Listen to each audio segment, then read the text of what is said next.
JTV, Voice of Jagyapat. నమస్కారం వార్తలకు స్వాగతం. ముందుగా ముఖ్యాంశాలు. డిలిమిటేషన్ జేఎస్సీ కమిటీలో పాల్గొన్న సీఎం రేవంత్ రెడ్డి తమ వాటా దక్కించుకునేందుకు ఐక్యంగా పోరాడవలసిన అవసరం ఉందని పిలుపు.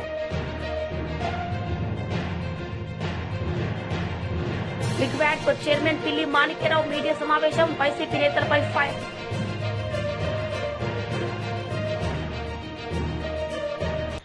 లోక్సభ నియోజకవర్గాల పునర్విభజన విషయంలో దక్షిణాది రాష్ట్రాలు రాజకీయ పార్టీలు విభేదాలను పక్కన పెట్టి తమ వాటా దక్కించుకునేందుకు ఐక్యంగా పోరాడవలసిన అవసరం ఉందని ముఖ్యమంత్రి రేవంత్ రెడ్డి పిలుపునిచ్చారు. పునర్విభజన ప్రక్రియపై రాష్ట్ర శాసనసభలో త్వరలోనే తీర్మానం ఆమోదిస్తామని, అదే తరహాలో మిగతా రాష్ట్రాలు చేయాలని విజ్ఞప్తి చేశారు. Telangana 42 paisa, Kerala is 49 paisa. But when Bihar pays rupees 1 rupees tax, it gets 6 rupees 6 paisa. Uttar Pradesh gets rupees 2 rupees 3 paisa. Madhya Pradesh gets 1 rupee 73 paisa. We are one country. We respect it. But we cannot accept this proposed delimitation because of it will politically limit us. It will punish us for being performing states. We have to stop BJP for implementing any unfair delimitation. My first point, don't increase Lok Sabha seats. Do delimitation within states. In 1976, Prime Minister Srimati Indira Gandhi did delimitation without increasing any seats because it will create imbalance of political power between states. In 2001, NDA government led by Mr. Atal Bihari Vajpayee also did delimitation in states without any increasing seats. PM Narendra Modi must also do the same. Don't increase Lok Sabha seat numbers. My second point is that South will not accept population-based delimitation. If BJP does delimitation on population, South India will lose political voice. North will make us secondary citizens. Everyone here agrees we will not accept delimitation based on the population because then states like UP, Bihar, Madhya Pradesh, Rajasthan will dominate rest of the country. We cannot accept it at any cost. Public, political parties and leaders of the South India and Punjab must unite and oppose this move by the BJP. My third point is that pro rata formula is also not acceptable. Pro rata formula will also hurt us. Problem of pro rata, it changes power gap. Any government is decided by the majority of one seat or one vote. We have a history of central government falling because of just one vote. So pro rata formula will also hurt us politically. What options are acceptable? My analysis is simple. Narendra Modi can follow Vajpayee's method. Don't increase Lok Sabha for another 25 years. Do delimitation taking state as a unit. Conduct delimitation within the states. Change boundaries of Lok Sabha seats inside state based on the latest census. Increase SC, ST seats in states. Provide 33% women reservation in every state. I was MP of Malkajgiri in Telangana, world's largest parliamentary constituency. Total voters was 32 lakhs. Population is over 45 lakh. So I understand problem of large constituencies, but Parliament is for making policies for country, not for solving smaller citizen problems. Most common public problems are solved at state level, at assembly level, at local body level. Here is my final demand and personal solution. It is time for Centre to end delimitation policy against the South and Punjab. It is time for Centre to repay and reward us for our great role and contribution in nation building for the last 50 years. South now demands and exemption to delimitation formula based on the population, just like union territories and smaller states in Northeast, where population MP proportion is not same as national average. Giving South a strong share in Parliament as a reward for good performance will give incentive to other states to focus on economic growth and good governance. If BJP wants to do delimitation at any cost, here is my condition. Today, South has 130 seats out of 543 seats. It means a political proportion of around 24%. Political demand of South is to increase this to 33%. I am reiterating my suggestion. Today, South has 130 seats out of 543 seats. It means a political proportion of around 24%. Political demand of South is. Liquid chairman Manikya Rao media సమావేశం ఈ సందర్భంగా ఆయన మాట్లాడారు. చంద్రబాబు నాయుడు గారు గతంలో అనేకమైనటువంటి నిర్ణయాలు తీసుకున్నారు. చర్మకారులు అనేటువంటి వాళ్ళు సమాజంలో అట్టడుగు స్థాయిలో ఉన్నటువంటి వాళ్ళు. ఎవరైతే చర్మాలు సంబంధించినటువంటి దానికి సంబంధించినటువంటి పనులు చేస్తూ ఉన్నారో, చర్మాలు సేకరించే దగ్గరే వరకే ఆగిపోతూ ఉన్నారు. అక్కడి నుంచి వాటిని శుద్ధి చేయటం కానివ్వండి, వాటిని విలువైనటువంటి వస్తువులుగా మార్చడంలో కానివ్వండి, ఉత్పాదక రంగంలోకి తీసుకెళ్లటం కానివ్వండి, ఇవన్నీ కూడా ప్రైవేటు వ్యక్తుల చేతుల్లో ఉన్నాయి. దీనిని చర్మకారులకే అందేటట్టుగా చేసి వాళ్ళ జీవితాల్లో వెలుగు నింపాలని గతంలో చంద్రబాబు నాయుడు గారు దీని మీద ఆలోచన చేసి రాష్ట్ర వ్యాప్తంగా భూములు కేటాయింపు చేసి మీడియం మెగా పార్కులు, మీడియం మెగా పార్కులు లాంటివి ఏర్పాటు చేసి చర్మకారులు ఆ ప్రాంతంలో ఉన్నటువంటి వాళ్ళు వాటి ఉత్పత్తుల్ని, చెప్పులు కానివ్వండి, షూస్ కానివ్వండి, బెల్టులు కానివ్వండి, లెదర్కి సంబంధించినటువంటి ఉత్పత్తులు తయారు చేసుకొని వాళ్ళు జీవనాన్ని మెరుగుపరుచుకోవటం కోసం ప్రయత్నాలు చేయాలని చెప్పేసి ఆనాడు ఆలోచించడం జరిగింది. దానిలో భాగంగా శ్రీకాకుళం, విజయనగరం, అట్లాగే విజయవాడ, గుంటూరు, ప్రకాశం, తిరుపతి, అనంతపురం అనేక జిల్లాల్లో ఈ పార్కుల కోసం గతంలో చంద్రబాబు నాయుడు గారు 20 ఎకరాలు, 30 ఎకరాలు అట్లా అనేక చోట్ల అక్కడ ఉన్నటువంటి అవకాశాన్ని బట్టి భూములు కేటాయించడం జరిగింది. జగన్మోహన్ రెడ్డి అధికారంలోకి వచ్చిన తర్వాత ఈ వర్గాలకి సంబంధించినటువంటి ఏదైతే చంద్రబాబు నాయుడు గారు భూములు కేటాయించాడో ఆ భూముల్ని అభివృద్ధి చేయకపోగా వీటిని మొత్తాన్ని కూడా దోచుకునేటువంటి ప్రయత్నం చేశాడు.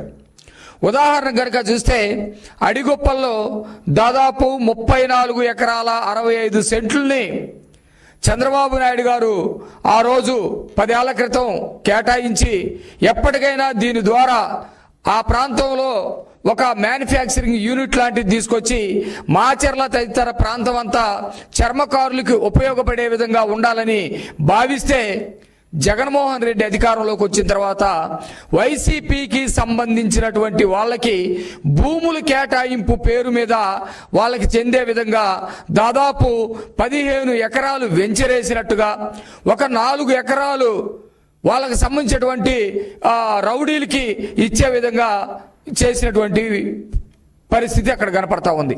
నిన్నగాక మొన్న నేను అడిగొప్పలు వెళ్ళాను. అక్కడ చూస్తే రోడ్డు పక్కనే అది విలువైనటువంటి స్థలం, దాదాపు కోట్ల రూపాయలు విలువ చేసేటువంటి భూములు. ఆ భూముల్లో జగన్మోహన్ రెడ్డి ఎవరికైతే బినామీ పేర్ల మీద ఇళ్ల స్థలాలకని కేటాయించారో ఒక్కరి కూడా అక్కడికి రానటువంటి పరిస్థితి ఉంది. అది మొత్తం కూడా అన్యాక్రాంతం చేయడానికి ప్రయత్నాలు జరిగినట్టుగా ఉంది. మేము వెళ్ళిన తర్వాత అక్కడ రెవెన్యూ అధికారులు మొత్తాన్ని కూడా పిలిచి ఎవరైతే నిజమైనటువంటి ఇళ్ల పట్టాలకి అర్హులుగా ఉన్నారో వాళ్ళని గుర్తించి వాళ్ళకి అవసరమైతే పక్కన ల్యాండ్స్ అయినా ఇళ్ల స్థలాలైనా కేటాయిద్దాం, కానీ ఇది ఎవరికైతే చర్మ పరిశ్రమ అభివృద్ధి కోసం ఇచ్చారో దానిని మాత్రం అన్యాక్రాంతం కానివద్దని చెప్పేసి చెప్పడం జరిగింది.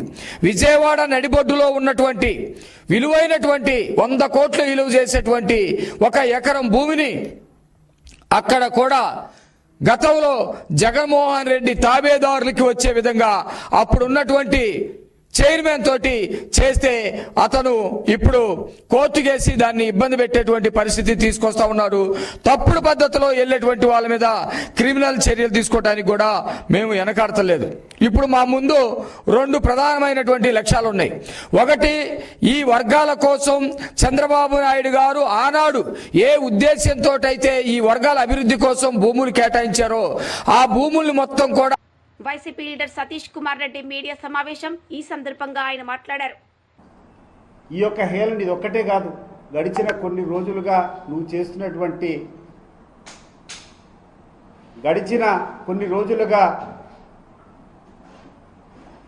నీ యొక్క వ్యవహార శైలిని ప్రశ్నించదలుచుకున్నా. మామూలుగా భారతదేశంలో ఆడవాళ్ళను చాలా గౌరవంతో మనం అందరం కూడా చూసుకుంటాం. బస్సుల్లో ఎక్కడ ప్రయాణం చేసినా ఆడవాళ్ళు ఎక్కడైనా నిలబడుకొని ఉంటే ఆడవాళ్ళని కూర్చోబెట్టాలని చెప్పేసి వాళ్ళకి సీట్లు కేటాయించి మగవాళ్ళు నిలబడుకునేటువంటి స్థానం. అటువంటి ఆడవారిలో ఆడతనం పక్కన పెట్టి నిస్సిగ్గుగా తొడగొట్టి నా కొడకల్లారా అని చెప్పి మాట్లాడినటువంటి వ్యక్తిని ఎమ్మెల్సీగా ఇవ్వడము అంటే ఏ రకమైనటువంటి సందేశాన్ని నువ్వు పంపించాలనుకున్నావు చంద్రబాబు నాయుడు? నెంబర్ 1, నువ్వు క్లారిటీ ఇవ్వు. హుందాతనం గురించి మాట్లాడినప్పుడు దీనికి నువ్వు సమాధానం ఇవ్వు. ఏ అర్హత ఉండి గ్రీష్మ అని చెప్పేసి ఒక అమ్మాయి తొడగొట్టి నా కొడకల్లారా బస్సుల్లోంచి లాగి కొడతానని చెప్పినటువంటి వ్యక్తిని నువ్వు ఎమ్మెల్సీ ఇచ్చినప్పుడు నీ యొక్క సంస్కృతి ఏంది? నువ్వు ఆ అమ్మాయికి ఎందుకు నువ్వు ఎమ్మెల్సీ ఇచ్చినావు ఒకసారి చెప్పుకోవాల్సినటువంటి బాధ్యత చంద్రబాబు నాయుడు గారికి ఉంది. మరి ఈ ప్రాంతంలోనే అనేక మంది నాయకులు ఉన్నారు. 3 సార్లు 4 సార్లు 5 సార్లు శాసనసభ్యులు అయినటువంటి వాళ్ళు ఉన్నారు. అత్యధికంగా చదువుకున్నటువంటి క్వాలిఫికేషన్స్ ఉన్నటువంటి వ్యక్తులు ఉన్నారు.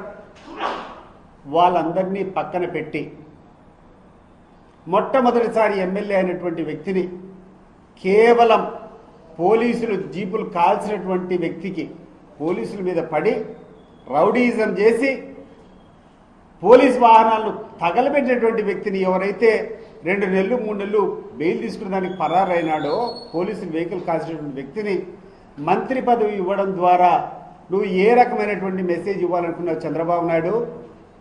ఇది చెప్పు ముందు. నీ యొక్క నక్క వినయాలు పక్కన పెట్టి ఈ రాష్ట్రానికి నీ యొక్క అసలు రంగు ఈరోజు చూపించు. ఈ 2 ప్రశ్నలకు సమాధానం చెప్పమని చెప్పి నేను ఈరోజు చంద్రబాబు నాయుడు పవన్ కళ్యాణ్ అడుగుతున్నా. ఏమిటి సంస్కృతి?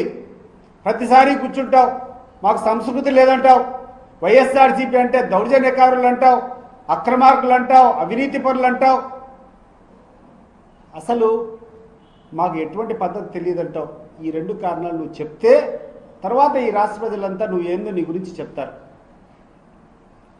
ఈరోజు పొద్దున 3 గంటలకు మా పులివెందుల నియోజకవర్గం నుంచి పవన్ కుమార్ అనేటువంటి ఒక వ్యక్తిని తీసుకొని పోలీసులు తీసుకొని పోయినారు.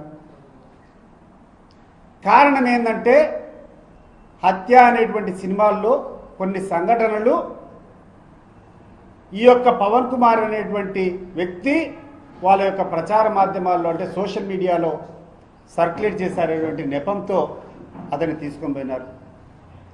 నేను అడుగుతున్నాను పోలీసు వారిని, ఏం తప్పు చేశాడయ్యా పవన్ కుమారు? ఒక సినిమా తీశారు, ఆ సినిమా సెన్సార్ సర్టిఫికేట్ అయిపోయింది, సెన్సార్ సర్టిఫికేట్ ఇచ్చారు. సెన్సార్ సర్టిఫికేట్ ఇచ్చారంటే దాంట్లో తప్పు లేనట్టే కదా. ఒక సినిమాలో ఉన్నటువంటి క్లిప్పింగ్లు నువ్వు సర్క్యులేట్ చేస్తే వివేకానంద రెడ్డిని హత్య చేసినటువంటి దాంట్లో ప్రధానంగా ఉన్నటువంటి నిందితుడు పోలీస్ స్టేషన్కి పోయి ఫిర్యాదు ఇచ్చినాడని చెప్పి ఆయన కుటుంబ సభ్యులను ఆయన తల్లిలో ఏదో అగౌరవపరిచినట్టు దాంట్లో ఉన్నాయని చెప్పి మాట్లాడితే పవన్ కుమార్ అని చెప్పి ఒక అబ్బాయిని తీసుకొని పోయి ఈరోజు స్టేషన్లో పెట్టారు. ఇప్పటికి కూడా స్టేషన్లో ఉన్నాడు ఆయన. నేను అడుగుతున్నాను పోలీసులు, ఈ ప్రభుత్వాన్ని, ఏం తప్పు చేశాడు పవన్ కుమార్? అసెంబ్లీలో మాజీ మంత్రి ఎమ్మెల్యే హరీష్ రావు పాల్గొన్నారు. సందర్భంగా ఆయన ప్రసంగించారు. ప్రధానంగా ట్రాన్స్పోర్ట్లో అధ్యక్ష కాంగ్రెస్ పార్టీ ఎన్నికల మేనిఫెస్టోలో వారు ఒక 4-5 హామీలు ఇచ్చారు అధ్యక్ష. దాంట్లో ఏ ఒక్క హామీ మీద కూడా ఇంతవరకు అమలు కాలేదు. కనీసం ఆ ప్రయత్నం కూడా ప్రారంభం కాకపోవడం కొంత బాధ కలిగిస్తా ఉంది. ముఖ్యంగా మొట్టమొదటిది ఆర్టీసీ కార్మికులను ప్రభుత్వంలో విలీన ప్రక్రియ చేసి 2 PRC బకాయిలు వెంటనే చెల్లిస్తాము. ఇది కాంగ్రెస్ పార్టీ మేనిఫెస్టోలో మొదటి హామీ. వచ్చే PRC పరిధిలోకి ఆర్టీసీ కార్మికులను తెస్తాము. మూడవది రాష్ట్ర ప్రభుత్వ ఉద్యోగులతో సమానంగా వసతులు సదుపాయాలు కల్పిస్తాము. 4వ హామీ ఆర్టీసీలో యూనియన్ పునరుద్ధరిస్తాము. సరే, ఈ మాటలు నమ్మి కార్మికులంతా కూడా మీకు ఓట్లేశారు, మీ ప్రభుత్వం అధికారంలో రావడానికి ప్రయత్నం చేశారు. నేను కొత్త ఏం చెప్తలేను, మీ మేనిఫెస్టోలో చెప్పిన విషయాలే చెప్తున్నాను. ఇందులో ఏ ఒక్కటన్నా అమలు చేశారా? కనీసం అమలుకు సంబంధించిన కార్యాచరణ ఏమైనా ప్రారంభమైందా? ఎప్పట్లోగా చేస్తారో గౌరవనీయులైనటువంటి మంత్రి గారు చెప్పాలని చెప్పి మీ ద్వారా వారిని కోరుతా ఉన్నాను. మా ప్రభుత్వం ఉన్నప్పుడే ఈ ఆర్టీసీని ప్రభుత్వ ఉద్యోగులుగా పరిగణిస్తూ ఆ రోజు మేము నోటిఫికేషన్ ఇచ్చాం. దురదృష్టవశాత్తు అప్పుడున్న గవర్నర్ గారు సహకరించకపోవడం, చాలా రోజులు ఫైల్ పెట్టుకోవడం, అంతలో ఎలక్షన్ నోటిఫికేషన్ రావడంతో ఉత్తర్వులు ఇచ్చాం, జీవో ఇచ్చాం, కానీ అమలు డేట్ను ప్రకటిస్తూ దాన్ని మరి చేయలేకపోయాం మేము. సార్, మరి మీరు ఎప్పటి నుంచి చేస్తారు? ఒక ఖచ్చితమైన డేట్ను, ఎందుకంటే ఆ రోజు నిర్ణయం అయిపోయింది, అసెంబ్లీలో బిల్లు కూడా పాస్ అయింది, గవర్నర్ ఆమోదం కూడా తెలిపింది. సో అపాయింటెడ్ డేట్ ఎప్పుడు ఇస్తారు? ఎప్పటి నుంచి వాళ్ళు ప్రభుత్వ ఉద్యోగులుగా గుర్తిస్తారు? ఎందుకంటే మీ మేనిఫెస్టోలో కూడా వారికి మాట ఇచ్చారు కనుక దాన్ని ఖచ్చితంగా చెప్పాలని చెప్పి నేను గౌరవనీయులైన మంత్రి గారిని కోరుతా ఉన్నాను అధ్యక్ష. ఇకపోతే అధ్యక్ష, PRC పరిధిలోకి కార్మికులను తెస్తామన్నారు. దానిపైన ఏమైనా నిర్ణయం తీసుకున్నారా? ఎప్పట్లోకి చేస్తారో చెప్పండి. తర్వాత ఆర్టీసీలో చనిపోయినటువంటి కార్మికులకు వాళ్ళ పిల్లలకు ఉద్యోగాలు ఇచ్చేటువంటి అవకాశం గతంలో లేదు. మా ప్రభుత్వం వచ్చిన తర్వాత వాళ్ళ పిల్లలకు ఉద్యోగాలు ఇస్తూ కారుణ్య నియామకాలు చేపట్టాం. అయితే కాంగ్రెస్ ప్రభుత్వం వచ్చిన తర్వాత ఆ కారుణ్య నియామకాలను ఏం చేసిందంటే 3 ఏళ్ల పాటు వాళ్ళు ట్రైనీగా పనిచేయాలని చెప్పి నిర్ణయం తీసుకున్నారు. ఆ రోజు మేమేమో ఈ ట్రైనీ అనేటువంటిది వద్దు, కన్సాలిడేటెడ్ పే వద్దు, మొదటి రోజే పర్మనెంట్ ఉద్యోగాలని ఇవ్వాలని చెప్పి బీఆర్ఎస్ ప్రభుత్వం నిర్ణయం తీసుకుంటే వాళ్ళని 3 ఏళ్ల పాటు వెట్టి చాకరీ చేసుకునే విధంగా ఆ కార్మికుల పిల్లల్ని ఈరోజు ట్రైనీగా కన్సాలిడేటెడ్ పే మీద చేయిస్తా ఉన్నారు. దయచేసి దాన్ని పునఃపరిశీలించి వారందరినీ కూడా పర్మనెంట్ చేయాలని చెప్పి మీ ద్వారా గౌరవనీయులైన మంత్రి గారిని మేము కోరుతా ఉన్నాం అధ్యక్ష. ఇకపోతే అధ్యక్ష, ఆధునీకరణ అని చెప్పి ఈ మధ్య ఎలక్ట్రిక్ బస్సులు తెస్తా ఉన్నారు. బీజేపీ శాసనసభాపక్ష నేత Nirmal, BJP MLA Aleti Maheshwar Reddy assembly సమావేశాల్లో పాల్గొన్నారు. ఈ సందర్భంగా ఆయన ప్రసంగించారు. అంటే ప్రజా ప్రయోజనాలు ధ్యేయమనంటే హామీల కోసం నిధులు కేటాయించకపోవడమే వారు చెప్పినటువంటి ధ్యేయం అని చెప్పేసి మరి అనుమానాలు వస్తా ఉన్నాయి అధ్యక్ష. కాంగ్రెస్ అభయాస్తం 6 గ్యారంటీల కార్డులు పథకాలకు నిధులు కేటాయింపు లేవి. మహాలక్ష్మి, మహిళలకు నెలకు 2,000 సాయం గాని, రైతు భరోసాలని 3 హామీలకు సరిపోయిన నిధులు లేవు. ఇందిరమ్మ ఇళ్లకు ఇప్పటి వరకు ఇవ్వలేదు. ఇప్పుడు కేటాయించిన నిధులు సరిపోవు. యువ వికాసం, విద్యార్థులకు 5 లక్షల విద్యా భరోసా కార్డులు నిధులు లేవు. చేయూత, పెన్షన్ పెంపుకు నిధులు లేవు. ఈ గ్యారంటీ కార్డుల హామీలు కాకుండా ఇంకా నిరుద్యోగ భృతి, 10 పంటలకు బోనస్, అంబేద్కర్ అభయాస్తం వంటి పథకాలు వరుసలో 2వ బడ్జెట్ లో కూడా నిధులు కేటాయించకపోవడం, ఇదంతా చూస్తుంటే ఇది మోసపూరిత బడ్జెట్, మరి ప్రజల్ని మోసం చేయడం కాదని చెప్పి మేము ప్రశ్నిస్తున్నాం అధ్యక్ష. ప్రభుత్వ పథకాలకు మంగళం పాడాలనుకుంటా ఉన్నారు. ఎందుకంటే మంగళవారం ఎప్పుడు వస్తానో ఎదురు చూసేటువంటి భట్టి గారు ఎప్పుడు మంగళవారం వస్తే ఆ రోజు మరి బాండ్లను అమ్ముకోవడానికి చేసేటువంటి మరి ఆలోచన ఇచ్చినటువంటి పథకాల విషయంలో ఎందుకు వారు ఆలోచన చేయడం లేదని చెప్పి మాత్రం మేము ప్రశ్నిస్తున్నాం అధ్యక్ష. 2వ అంశంలో అధ్యక్ష, పారదర్శకత, జవాబుదారీతనం అంటే అప్పుల వివరాలు వెల్లడించకపోవడమేనా అధ్యక్ష? ఇదేనా మీ జవాబుదారీతనం అంటే? మీరు చాలా స్పష్టంగా మీరు ఇచ్చినటువంటి బడ్జెట్ లో చెప్పారు మా ప్రభుత్వం జవాబుదారీతనం అని. బడ్జెట్ ప్రసంగంలో మొదటి పేరాలో 2వ పదమే పారదర్శకత, జవాబుదారీతనం అని చెప్పారు. అంటే అప్పులు ఎంత మేరకు చేశారో, వేటి కోసం చేశారో, బడ్జెట్ అప్పులు ఎన్ని, బడ్జెటేతర అప్పులు ఎన్ని, మరి కార్పొరేషన్ ద్వారా ఎన్ని వడ్డీలు తెచ్చారు, ఎన్ని అప్పులు తెచ్చారు, ఎంత వడ్డీకి తెచ్చారన్న అంశాలు ఎక్కడ మీరు చెప్పకపోవడం చాలా బాధాకరంగా ఉంది అధ్యక్ష.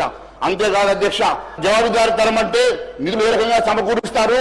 ప్రభుత్వం భూముల్ని, యూనివర్సిటీ భూముల్ని అమ్మడం ద్వారా, ప్రజలచే లిక్కర్ ని మరింత తాగించడం ద్వారా, లేకుంటే లిక్కర్, పెట్రోల్, డీజిల్ అమ్మకాలపై సేల్స్ ట్యాక్స్ పెంచడం ద్వారా ఏ రకంగా నిధులు సమకూరుస్తారో ప్రజానీకానికి చెప్పాల్సిన అవసరం ఉందని చెప్పి తెలియజేస్తా ఉన్నా అధ్యక్ష. రెవెన్యూ వ్యయంలో మూలధనం వ్యయం 16% అంటే బడ్జెట్ సమపాలన ఎట్లయితుంది అధ్యక్ష? బడ్జెట్ లో చాలా స్పష్టంగా సమతుల్యం ఏర్పాటు చేస్తాం, సమపాలన చెప్పారు కదా అధ్యక్ష. ఈ రోజు రెవెన్యూ వ్యయంలో 2,26,982 కోట్లు చూపిస్తా ఉన్నారు. మూలధన వ్యయం అంటే క్యాపిటల్ ఎక్స్పెండిచర్ అధ్యక్ష 36,504 కోట్లు చూపిస్తా ఉన్నారు. అంటే కనీసం మొత్తం బడ్జెట్ లో 12% అయితే మూలధనం మీరు చెప్పినటువంటి రెవెన్యూ ఎక్స్పెండిచర్ లో ఇట్ ఈస్ 16%. మరి 16% కూడా మీరు కేటాయించకుండా సమతుల్యం అంటా ఉన్నారు. ఏ రకంగా సమతుల్యం అవుతుందో మీరు ప్రజానీకానికి చెప్పాల్సిన అవసరం ఉంది అధ్యక్ష. ఈ సభకు కూడా చెప్పాల్సిన అవసరం ఉంది అధ్యక్ష. అరకొర ప్రణాళిక వ్యయాన్ని కేటాయింపులు చేసి సంక్షేమంలో సమతుల్యం అని చెప్పి సమానంగా అభివృద్ధి అని చెప్పి మీరు తప్పుడు మరి రకంగా ఈ రోజు పేర్కొనడం చాలా బాధాకరంగా ఉంది అధ్యక్ష. కేవలం ఇది అబద్ధాల బడ్జెట్ గా, అన్ని అబద్ధాలతో నింపినటువంటి బడ్జెట్ గా ఇది ప్రసంగం పూర్తిగా నడిచింది తప్ప ఎక్కడ కూడా సమతుల్యం లేదు అధ్యక్ష అని చెప్పి నేను తెలియజేస్తా ఉన్నాను అధ్యక్ష. అంతేకాకుండా అరకొర నిధులతో అభివృద్ధి ఎలా అవుతుందో ఒకసారి మరి సభకు తెలియాల్సిన అవసరం ఉంది అధ్యక్ష. ఎందుకంటే మీరు కేవలం మూలధనం క్యాపిటల్ ఎక్స్పెండిచర్ కి 36,000 కోట్లు కేటాయించి అభివృద్ధి చేస్తామంటే ఏ రకంగా అభివృద్ధి చేస్తారో మరి నిజంగా కూడా మీరు చెప్పినట్టుగా మరి ఇంత రెవెన్యూ వస్తుందా అంటే మీరు గత బడ్జెట్ ఒకసారి 2023-24 తీసుకున్నా, 24-25 తీసుకున్నా మరి ఏ రకంగా తగ్గిందో మీకు తెలుసు. 30,000 కోట్లు ఈసారి 60,000 కోట్లు గతంలో తగ్గినప్పుడు మీరు ఏ రకంగా మరి మూలధనాన్ని కూడా మరి క్యాపిటల్ ఎక్స్పెండిచర్ ని కూడా స్పెండ్ చేస్తారో మరి సభకు తెలియజేయాల్సిన అవసరం ఉంది అధ్యక్ష. ఏ రాష్ట్రంలో అయినా అభివృద్ధి సంక్షేమం సమపాలనలు ఉంటేనే సమగ్ర ప్రగతి సాధ్యమవుతుంది అధ్యక్ష. అందుకే బ్యాలెన్స్ బడ్జెట్ అంటే రెవెన్యూ వ్యయం, మూలధన వ్యయం సమానంగా ఉండాలి. కానీ ఇక్కడ సమానత్వం లేకుండా 16% మాత్రమే మీరు క్యాపిటల్ ఎక్స్పెండిచర్ పెట్టి ఈ రకంగా మీరు మోసం చేయడం కాదని చెప్పి నేను తెలియజేస్తా ఉన్నాను అధ్యక్ష. ఈ రకంగా ఎట్లా ఉందంటే గత బీఆర్ఎస్ పాలనలో రాష్ట్రం అధోగతి పాలైంది కాబట్టి మేము కూడా అదే బడవ నడుస్తాం, రాజుగారి గుర్రం రాను రాను గాడిదైంది అన్నట్టుగా ఉన్నది అధ్యక్ష మీ పరిస్థితి. ఇంకా సంక్షోభంలో తీసుకెళ్లే ప్రయత్నం చేస్తా ఉన్నారు. గతంలో ఉన్నటువంటి అప్పులను ఇంకా అప్పుల కుప్పగా మార్చి సంక్షోభం దిశగా ఈ రాష్ట్రాన్ని తీసుకెళ్లే దిశగా మీరు వెళ్తా ఉన్నారు. ఎందుకంటే మీరు గత 15 నెలల్లో మీరు తీసుకొచ్చినటువంటి అప్పులు మన ముఖ్యమంత్రి గారే చెప్పారు 1,58,000 కోట్లని. మరి మొన్న మంగళవారం రోజు మళ్ళీ 5,000 కోట్లు తెచ్చినట్టుగా మరి మాకు సమాచారం ఉన్నది. అంటే 1,63,000 కోట్ల అప్పు తీసుకొచ్చారంటే మరి ఏ రకంగా మీరు ఈ రాష్ట్రాన్ని ముందుకు తీసుకెళ్తా ఉన్నారో, ఏ రకంగా ఈ రాష్ట్రాన్ని మరి రాను రాను బీఆర్ఎస్ బాటలో నడుపుతా ఉన్నారో చాలా. మాజీ మంత్రి కేటీఆర్ మీడియా సమావేశం నిర్వహించారు. ఈ సందర్భంగా ఆయన మాట్లాడారు. If it were to perform in a truly federal spirit, they should be encouraging high-performing states. Telangana today, we are only 2.8% of India in terms of population, but we contribute to 5.2% of India's GDP. So we are literally punching double our weight. But if you are going to reduce our number from 17 to whatever is being proposed in a pro rata basis or whatever other logical, pretext the government of India is going to come forward with, that certainly will be justice. Let me also remind the union government that this is not an imbalance, but it is a fundamental inequity. Because political and fiscal centralization, is not going to help India emerge a superpower. If India truly has to break its shackles and become an economic superpower, a cultural superpower, a social superpower by 2047, 100 years after completion of independence, then I do believe that we have to remember one simple thing: stronger the states, stronger the country. Cooperative federalism should be the order of the day, not coercive federalism. Cooperative federalism will make India a superpower, not coercive federalism. The union government should play the role of a big brother. The union government should play the role of a big brother, not become the big boss, dictating and making progressive states regret their progress. Let me also quickly say that if we do not speak now, some people are questioning why now, the process has not begun, etc. Unless you start championing the cause of the underdog, which in this case will be South India, I think we'll be doing a great disservice to our future generations. History will not forgive us if we don't speak up now. This is the time to speak, because discrimination against South Indian states is not new. Both national parties have done that in the past. I'm not going to elaborate on that. But now this seems to be adding insult to the injury. This proposed delimitation based on population seems to be adding insult to the injury. Let me just quickly quote a renowned jurist who said, "A true federation does not allow any region to dominate another, nor does it permit the dilution of democratic representation based on transient factors." You know, if we don't approach this delimitation exercise cautiously, with caution, this could impact India's federal balance. I am an Indian. I love this country, and I truly cherish every minute of being an Indian. But I also do feel that a strong country, like I said, should also mean voice for the oppressed, voice for the marginalized, voice for everybody, irrespective of whether you're from Manipur or from Uttar Pradesh, irrespective of the size of the population in your respective state. India is not a collection of administrative units, but India is a pluralistic, ethno-linguistic union of states as enshrined in the Constitution. We are not against money being given to states. We are not against money being given to laggards. We are against hegemony. We are not against money being given to laggards. Let me remind you, I do understand that fiscal contribution alone cannot, determine how we should be moving forward. India's democracy should be built, we believe, as Bharat Rashtra Samiti, on progress. మాజీ మంత్రి Ambati Rambabu media సమావేశం నిర్వహించారు. సందర్భంగా ఆయన మాట్లాడారు. రాకోకుండా ప్రధాన ప్రతిపక్ష హోదా ఇవ్వకపోతే రాకోకుండా పోతారనేటువంటి ఉద్దేశంతో వ్యవహరించినటువంటి సందర్భాలు ఉన్నాయి. ఈ సందర్భం వలన టోటల్గా శాసనసభ సమావేశాలంటేనే ఆంధ్ర రాష్ట్రంలో లేదా దేశంలో అసలు చర్చ ఏం జరుగుతుంది, అడిగిన ప్రశ్నలకు ఏమి సమాధానం చెప్తారు, ఏ వాస్తవాలు బయటకు వస్తాయి అనేటువంటి ఉద్దేశంతో ఉత్కంఠతో రాష్ట్రంలో ఉన్నటువంటి ప్రజానీకం టీవీలో లైవ్లు చూస్తారు. అసలు ఒక లైవ్ని చూసినటువంటి సందర్భమే ఈ శాసనసభకు లేకపోవటం చాలా దురదృష్టకరం. దానికి ప్రధానమైనటువంటి కారణం ప్రతిపక్షం లేకపోవటం, ప్రతిపక్షాన్ని గుర్తించకపోవటం అని ఈ సందర్భంగా నేను చెప్పదలుచుకున్నాను. ఒకటే ఒంటెద్దు పోకర్లాగా పోతూ వచ్చారు. వారిని వారు పొగుడుకోవటం, కూటమిలో ఒకరినొకరు పూడుకునేటటువంటి కార్యక్రమాలు చేయటం తప్ప మరొకటి ఏమీ కనిపించలేదు. ఇక ఇది ఇలా ఉంటే ఒకసారి కాస్త ఆ కౌన్సిల్ వైపు చూస్తే నాకు తెలిసి కౌన్సిల్ని పెద్దగా ఎవరు కూడా పట్టించుకోరు. శాసనసభ జరుగుతున్నప్పుడు శాసనసభనే లైవ్ లో చూస్తారు. వార్తలు ముగించే ముందు ముఖ్యాంశాలు మరోసారి. డిమిలిటేషన్ జేఏసీ కమిటీలో పాల్గొన్న సీఎం రేవంత్ రెడ్డి తమ వాటా దక్కించుకునేందుకు ఐక్యంగా పోరాడవలసిన అవసరం ఉందని పిలుపు. లిగ్వాడ్కో చైర్మన్ పిల్లి మాణిక్యరావు మీడియా సమావేశం, వైసీపీ నేతలపై ఫైర్.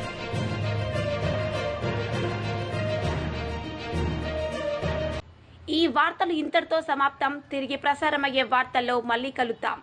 అంతవరకు సెలవు. నమస్తే.